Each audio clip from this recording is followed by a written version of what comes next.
এখন বাজে 3:30। ব্রাইডকে আমায় ছাড়তে হবে 5টা। আমি জানি না কতটা কি সাজাতে পারবো, মানে বসতে বসতে ব্রাইডের বসতে বসতে 4টে। 1 ঘন্টার মধ্যে আমি কী সাজাবো আমি সত্যি জানি না কী হচ্ছে। তাই তো এত লেট করে, তার মধ্যে এত বৃষ্টি।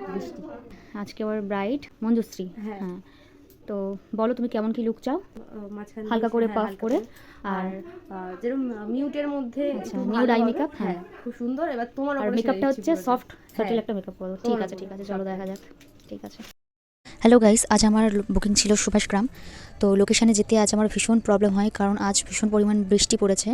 যখন আমি পৌঁছে ব্রাইড বসে যায়, ওকে শাড়ি টাড়ি পরিয়ে দিই, বাট শ্বশুরবাড়ির লোক চলে আসে ওকে আশীর্বাদ করার জন্য। দেন ও আবার উঠে যায়, তো আশীর্বাদ চলে অনেকক্ষণ ধরে। তারপর গিয়ে সাজতে বসে প্রায় 4টের সময়। 4টে থেকে 6টার মধ্যে আমি ওকে রেডি করেছি, 2 ঘন্টার মধ্যে আমি ওকে রেডি করে ছেড়েছি।